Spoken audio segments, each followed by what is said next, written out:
Hello, listeners. Welcome to Global Futures, the podcast where we explore how technology is reshaping economies around the world.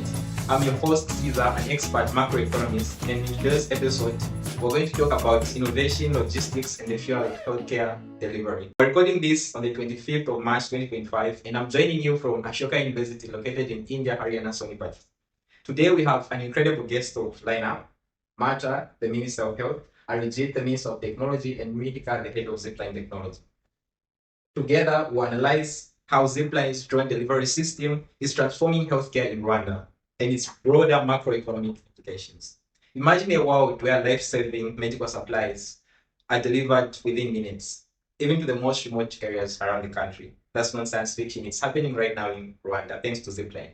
But what does this innovation mean for the economic growth of Rwanda, the labor markets, trade, and fiscal policy? Let's dive right into it. To begin with, I'm going to invite the head of Zipline, Mihika, to give an overview of what Zipline has been doing thus far. Thank you for having me. Zipline is basically a California-based company which specializes in autonomous drone delivery systems. It was founded in 2014 with the mission of providing fast, reliable, and cost-effective delivery of medical supplies. Its technology has been particularly impactful in countries with challenging terrains or with limited infrastructure, where timely access to healthcare is a very crucial part. Rwanda became the first country to adopt Zipline's drone delivery in 2016, and since then it has had a profound impact on the country's healthcare and its economy. Zipline basically embodies Schumpeter's concept where older, lesser efficient methods of healthcare logistics, such as relying on road transport for deliveries, are replaced by innovative, high tech driven solutions. This disruption is not only in terms of technology, but also in terms of business processes. By reducing delivery times and by expanding reach, we eliminate these efficiencies in healthcare, and this creative disruption leads to higher productivity, which contributes to the economy. Drone technology has evolved to become a key tool in strengthening these supply chains for health commodities. It has the potential to reduce health worker labor, to solve vehicular issues, and overcome a lot of logistic challenges in hard to reach areas. The built in redundancies, obstacle avoidance, and light material of these drones are just some features that make them very advanced. Zipline's new drone, which is dubbed the Platform 2 or the P2 Zip, is also capable of carrying up to 8 pounds worth of cargo within a 10-mile radius and can transport it onto a location or space as small as a doorstep. With the aim to make additional progress, we have also made a lot of strides, such as our collaboration with Universal Health Coverage, for which the government of Ghana contracted Zipline in 2019 for an aerial end-to-end logistics technology to set up distribution centers and improve equitable distribution of health products, particularly in rural communities. The operation is based on autonomous drones, which deliver essential medicines, bloods, vaccines to health facilities. With 6 hubs in Ghana now, Zipline covers more than 2,000 health facilities that provide services to approximately 12 million people. In December 2021, we also signed an accord with the Ivory Coast's Ministry of Health, Public Hygiene, and Universal Health Coverage. According to it, Zipline now delivers these vaccines and blood products and other medical supplies to a nation of 26.4 million people. These are the most prominent strides that I think we've made in the years we've been operating, and we hope to do more to aid in healthcare globally. Thank you so much, Mihika. You bring up very interesting points. But I'm very curious. I would like to find out from Marta, the Minister of Health, from a healthcare policy perspective, how has Zipline improved healthcare outcomes and what can other countries learn from this? Thanks for having me.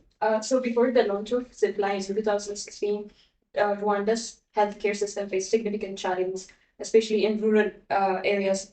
Providing medical supplies was a big challenge. This medical supplies included blood vaccine and medications. So it was very difficult to deliver this supplies on time. It used to take hours, even days to deliver the supplies.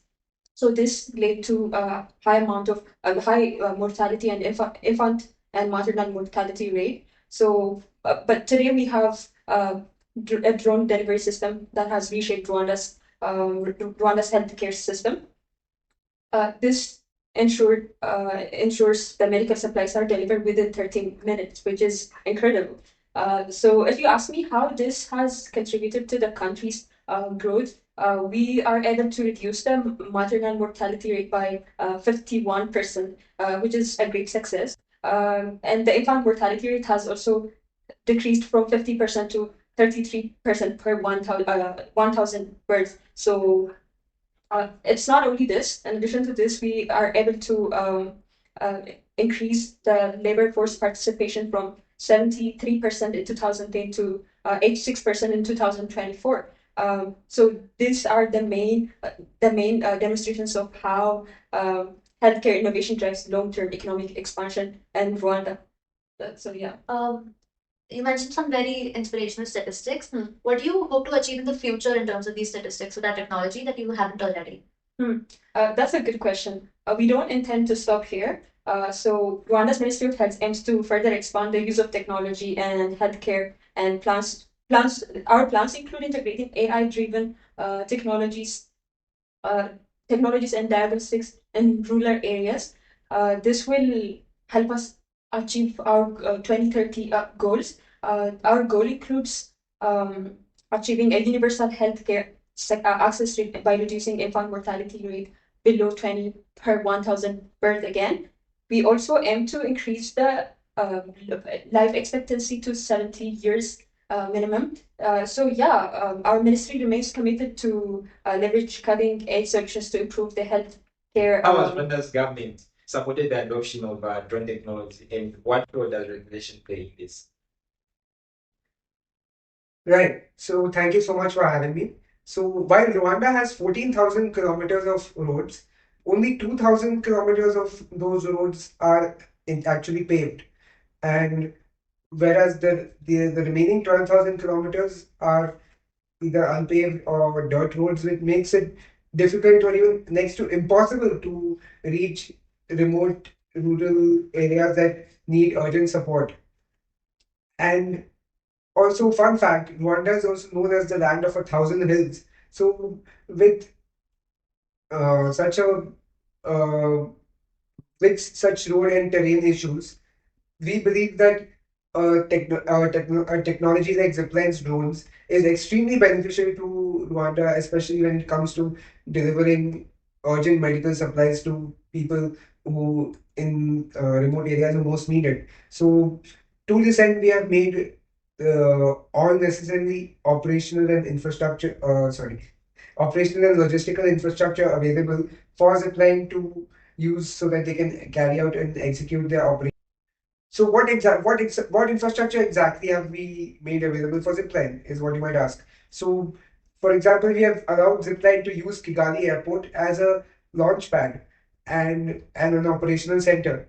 And in addition, Zipline also communicates with central air traffic control, which means that before deciding when to when to launch a drone and where exactly to route it, they can get the necessary communications and information so that the drone runs smoothly and supplies reach effectively and efficiently. Now, here are some features of the Zipline drone which I found really interesting and really innovative as well. So, the first feature is the fact that Zipline's drone can be powered up to 100 kilometers per hour within just a few seconds of launching. So, instead of rather than having taking hours or days or a day, as Marta mentioned, it takes just from under an hour um, to around a few minutes for supplies to reach their intended destination. So this really ensures optimization and upscale and timely delivery of supplies. Secondly, is the built-in redundancy in the drone, which Mihika talked about, meaning that for every part on the drone, there is a substitute or a backup part which kicks in if there is damage or to one of the part. So, for example, for the drone has two motors instead of one. So if one motor stops working, the other motor kicks in. So it's basically die one, get one free. And the third feature, like obviously not every remote location or community or health center has a place to land on. So what Zipline does is it is the drone simply drop the supplies off at a using a parachute, which ensures that the the supplies can reach their destination without the drone even having to land on it. So we believe fundamentally that technological progress should trickle down to the all our people, especially people who are most in need, and especially those who live in remote and rural locations. And part of our goal is to make Rwanda the Silicon Valley of Africa. But that's just not and yet another addition to the many Silicon Valleys that we have around the world. Our mission is based on ensuring that technology provides the maximum benefit to the most number of people. And I believe Zipline's drones are doing a really great job in terms of helping us to. Before we continue, I would like to ask Caesar, how does this technological progress that I spoke about filter into the macroeconomic model, and how does it drive economic growth exactly? I mean, that's a very good question. So we can look at it from two angles. First of all, from the Solow economy model, and then from the Roma economy model. So I'll start with the Solow model. The Solow model tells us that economic growth is driven by capital accumulation, labor force expansion, and technological progress. What Zipline technology represents here is capital accumulation. This improves the efficiency of healthcare supply chains and reduces costs. But what's even more critical is total factor productivity, the efficiency with which the inputs are used. Rwanda, by embracing Zipline, has increased total factor productivity, which has reduced logistic inefficiencies, cutting down inventory wastage, and enhancing healthcare accessibility. So that's from the Solow model perspective. And then if we look at it from Roma model's perspective, while the Solow model treats tech progress as being exogenous, Roma's model highlights that innovation, research, and human capital drive economic growth from within. So if you look at Zipline's success, it demonstrates endogenous growth at work, because Rwanda is not merely adopting foreign technology, but it's also building local expertise in drone operations, AI, and supply chain optimization. The knowledge spill over from Zipline's model is inspiring digital infrastructure investments, fostering an ecosystem where logistics, e-commerce, and automotive thrive. Thank you. Yeah, so Mihika, from Zipline's perspective, what challenges did you face in scaling this technology, and how do you see it evolving in the future? I think a considerable challenge that Zipline faced was in terms of the aviation logistics because, okay, I can explain this through an analogy. Every time you fly commercially, your pilot talks with an air traffic controller. That air traffic controller makes sure it's safe to fly, that your flight is not overlapping with any other flights, and that it's safe to land. Drones were not managed by air traffic controllers, and instead, professional drone operators had to work with each other to talk about whether it's safe to fly at that moment. That used to be sometimes as manual as calling or texting each other about upcoming flights that are nearby. It worked, but as drone delivery expands so much, we need a better way. And thanks to the FAA, we have got a one of a kind approval from them for our new technology to combat this, which lets Zipline work easily with other drone operators to keep flights safe. This is actually, I think, a key moment for the entire aviation industry, and it's called the Uncrewed Aircraft System Traffic Management, or UTM system, without which, as I said, it takes frequently manually a lot of time, as Arijeet mentioned, um, to organize all of this. But with UTM and its AI powered air traffic coordination, as well as its autonomous flight planning and routing, these same steps can be done in seconds, and it makes these systems even more autonomous, which thus exemplifies the efficiency produced when outdated systems are replaced by innovations. And yeah, I think that's how we overcame that.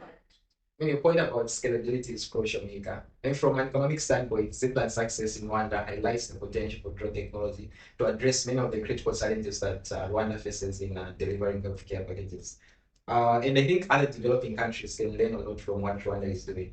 By reducing transportation costs and improving access to goods and services, drones can stimulate trade, create employment, and embrace. From what we've talked about today, it's evident that Rwanda's story showcases how strategic innovation, when coupled with effective regulation and investment in human capital, can drive sustained economic growth. From a macroeconomic perspective, we've explored how Zipline aligns with the Solow model of growth, Roma's indigenous growth theory, and its impact extends beyond healthcare. It is reshaping trade, labor markets, and fiscal policy while promoting environmental sustainability. To our listeners, thank you for joining us on today's episode. If you enjoyed today's discussion, don't forget to tune in next time. And to our guests, Marta, Arijeet, and Mihika, thank you so much for your insights and for coming to this podcast. Until next time, this is Caesar signing off from Global Futures.